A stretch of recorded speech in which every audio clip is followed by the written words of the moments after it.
पूरी सूरत हाल पर बात करेंगे। साबिक वज़ीर दाखिला शेख रशीद अहमद साहब हमारे साथ मौजूद हैं। शेख साहब बहुत शुक्रिया। शेख साहब, पंजाब इलेक्शन की तारीख आ गई है, 30 अप्रैल को इलेक्शन होना है।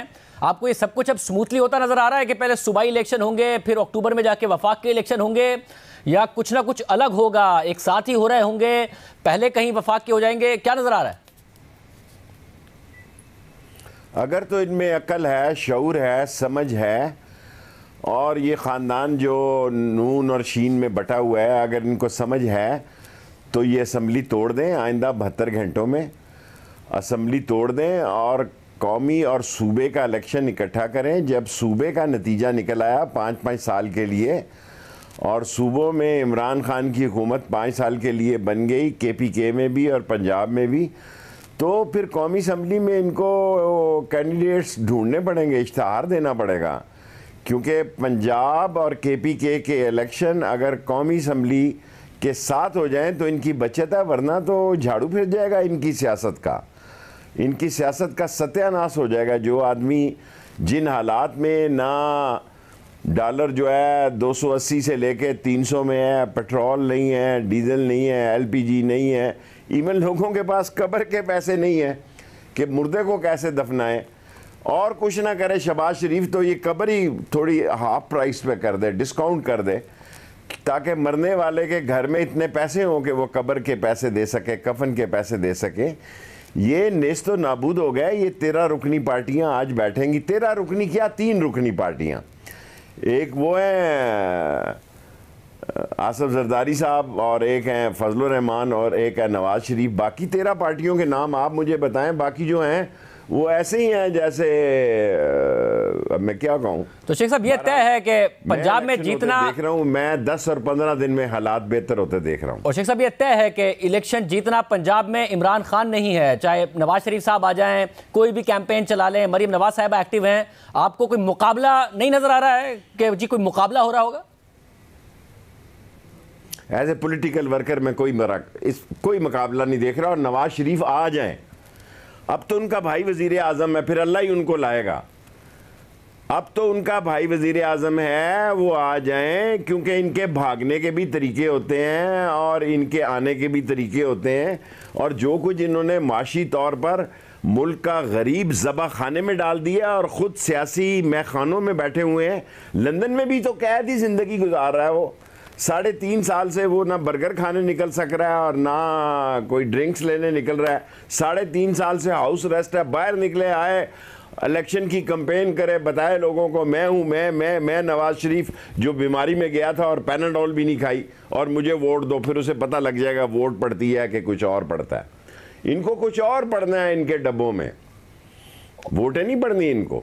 और शेख साहब, इस सारे सिनेरियो में एक जो ज़ाहिर मुल्क का इस्तेहकाम भी बड़ा अहम है। अलग अलग अगर इलेक्शन हो रहे होंगे तो इस्तेहकाम आ पाएगा। जो पार्टी हार गई वो दूसरे पर धांधली का इल्ज़ाम लगा रही होगी, फिर अक्टूबर में एक और इलेक्शन हो रहा होगा, तो ये एक मसला अपनी जगह पर खड़ा रहेगा। इसका कोई रास्ता दरमियानी निकल सकता है अगर मिल बैठ कर, या आपके ख्याल में अब ऐसा ही है, पीछे हटना PDM को ही पड़ेगा?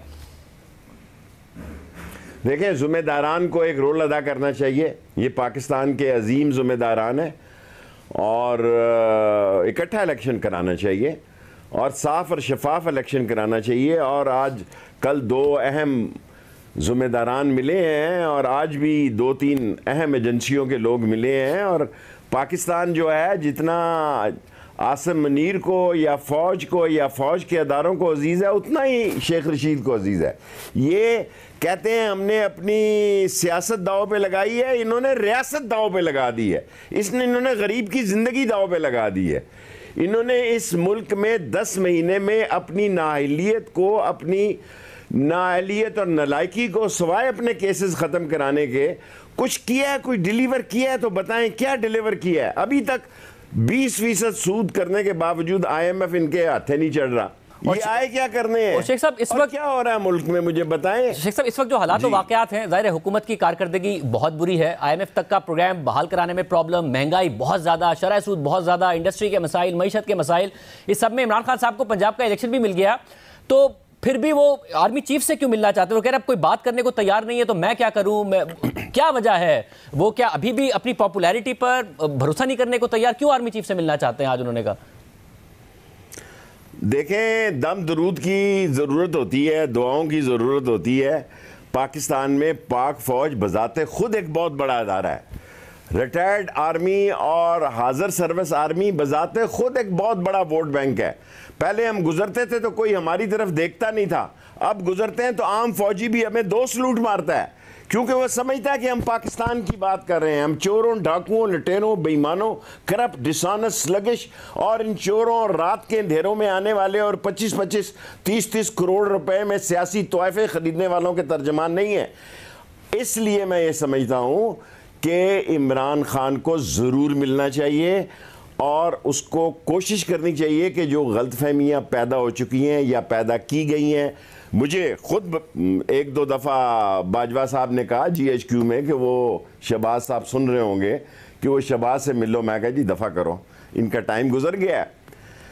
लेकिन इतनी 2 रात के अंधेरे में लाए, मैं तो आसफ जरदारी का सोच रहा हूँ कि वो कैसे भागेगा, और उसका बेटा जो रोज पाकिस्तान से, और ये तारीख बताएगी कि उसके बेटे के साथ कौन कौन सफर कर रहा है और वो किस किस्म के लोग हैं जो सफर कर रहे हैं और वो किन के जहाज़ों में सफर कर रहे हैं और किन किन मुल्कों में गया है। ऐसे मुल्कों में गया जहां पाकिस्तानी कोई नहीं मिलता, और मुझे जैसे आदमी को देखना पड़ता है नक्शे में, यार ये कहाँ है, नमीबिया कहाँ है, ये गैम्बिया कहाँ है, और ये तो शेख साहब, इस वक्त भी क्या खान साहब को ये डर है कि वो कहीं डिस्क्वालीफाई तो नहीं हो जाएंगे, इसके अलावा कोई मैनेजमेंट ना हो, इसलिए वो चाहते हैं कि आर्मी चीफ से मुलाकात करके मामलात को पहले जैसा किया जाए? क्योंकि एक ही वक्त में वो जनरल बाजवा के खिलाफ कोर्ट मार्शल की बात कर रहे हैं, फिर आर्मी चीफ से मुलाकात की भी बात कर रहे हैं, फिर उन्हें उनका हैंडलर भी कह रहे हैं, तो ये सारे काम वो एक साथ कर रहे हैं।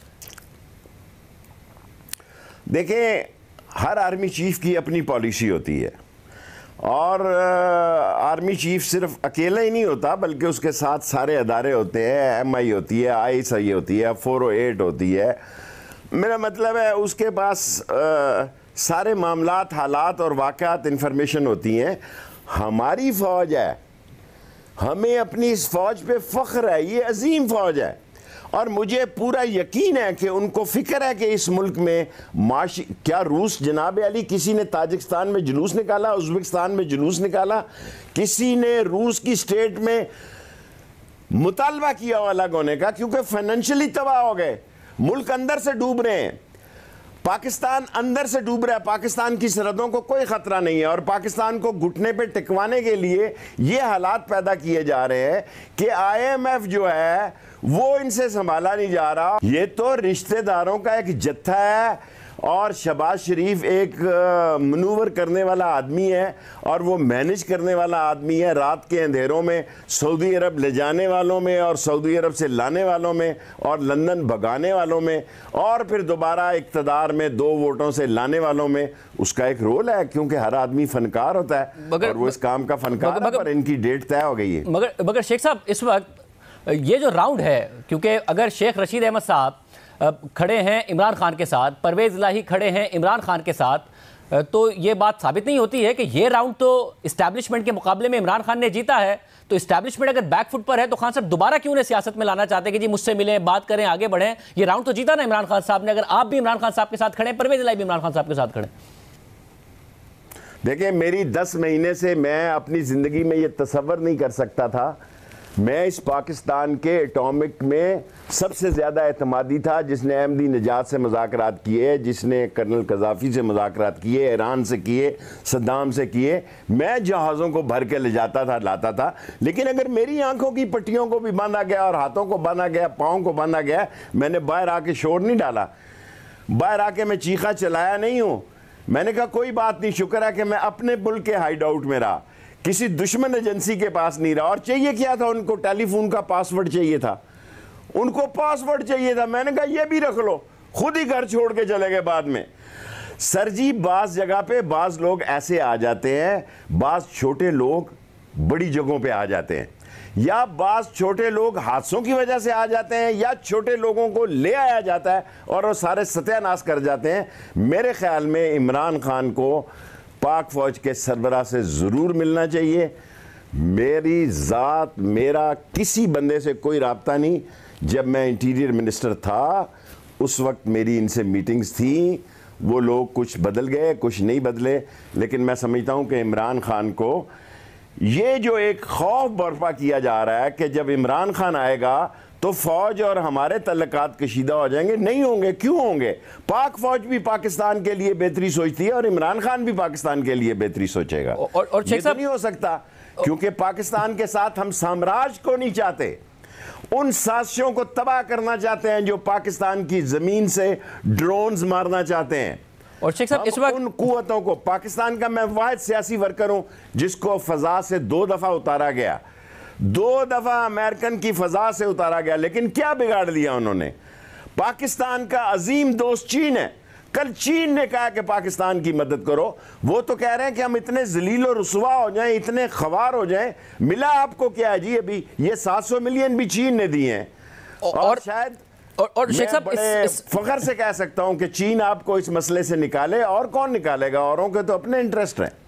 तो शेख साहब, हमारी सारी डिफेंस स्ट्रेटजी जो है वो चीन के साथ है, नेवल की, एयरफोर्स की, ग्राउंड की, टैंक की, खालद की, F7 की, सारी चीन के साथ हैं। साम्राज्य 1000 मील से दूर से बैठकर हमारे जमीन को, हमारे पड़ोस में, और जहां हमारा फॉरेन मिनिस्टर जाते डरता है उसकी टांगें कांपती हैं। तो शेख साहब, इस वक्त एज ऑफ नाउ पाकिस्तान के मसले का हल है, वहां जाते उसकी टांगें कांपती हैं। तो शेख साहब, एज ऑफ नाउ सारी जो सूरत हाल है वो इमरान खान को और आप लोगों को बेनिफिट करती है ना, कि अगर जल्दी दोनों इलेक्शन हो जाए तब भी, अगर अक्टूबर में वफाक के होते और पंजाब के पहले हो जाएं तब भी, क्योंकि आगे जाके और महंगाई ही आनी है। ऐसा नहीं है कि आगे जाके अवाम के मामला ठीक हो जाने हैं 6-8 महीने में।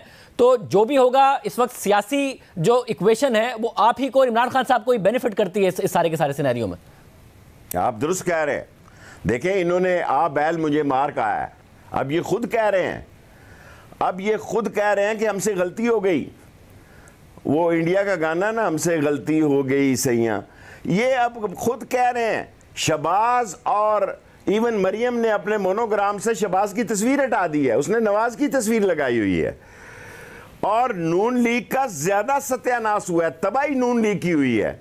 पीपल्स पार्टी तो सिंध में सियासत कर रही है। जब इलेक्शन का टाइम आएगा तो फिर उसको पता लगेगा कि ये हारी जो सैलाब में से गुजरा है, जिसने सैलाब में से लाशें उठाई हैं, जो सैलाब में अभी भी वहां लगा हुआ है और आप माल बना रहे हैं, वो क्या रिएक्ट करता है। ये बात की बात है। लेकिन नून की सियासी कब्र जो है वो पंजाब में और केपीके में तो वैसे ही नहीं है। केपीके में फजलुर रहमान है। गवर्नर साहब का ललवी साहब को मिले हैं। गवर्नर साहब क्या पैगाम ले आए हैं? वो फ्रंट मैन है फजलुर रहमान का। ये वही फजलुर रहमान है जिसके बाप मुफ्ती महमूद ने जुल्फ़िकार अली भुट्टो को शिकस्त दी, और यही फजलुर रहमान है कि पाकिस्तान में किसी जगह जीतने के लिए उसके पास फिर शेख साहब, इसका मतलब है कि अगर फजलुर रहमान के गवर्नर ने अलवी से मिला और अलवी आज मिलने गया इमरान खान से, तो शेख साहब फिर आपका मशवरा हुकूमत को जरूर है कि जी साथ ही करा लो और पहले करा लो, मगर आप एजिटेट नहीं कर रहे होंगे इमरान खान साहब। पहले पंजाब का लड़ लेंगे, फिर अपने वक्त पर वफाक का लड़ लेंगे, क्योंकि इक्वेशन उनके फेवर में ऐसा नहीं हो रहा होगा। शहबाज शरीफ को शाहजेब के प्रोग्राम से कहना चाहता हूं कि दोनों इकट्ठे कराओ और बताएं। मैं इस मुल्क की सालमियत, बेहतरी और सुकून और बेहतर फजा के लिए शाहजेब के प्रोग्राम से शहबाज शरीफ को यह कहना चाहता हूं कि भाई असेंबली तोड़ दो, सूबे और मरकज के इलेक्शन कराओ, क्योंकि ओवरसीज पाकिस्तानीज के भी वोट आ जाने हैं फिर। और 1 करोड़ वोट है। 1 करोड़ वोट में 38 से 40 हल्के ऐसे हैं जहां एक ओवरसीज का 35, मंडी बहाउद्दीन, सियालकोट, 40 38 हज़ार वोट है। वो वन साइडेड है सारे इमरान खान के साथ। आप मुंह देखते रह जाएंगे। सो आपके प्रोग्राम में शहबाज को मशवरा दे रहा हूं कि दोनों असेंबलियां तोड़ो और इलेक्शन इकट्ठे करवाओ। 10 दिन आगे क्या और 10 दिन पीछे क्या।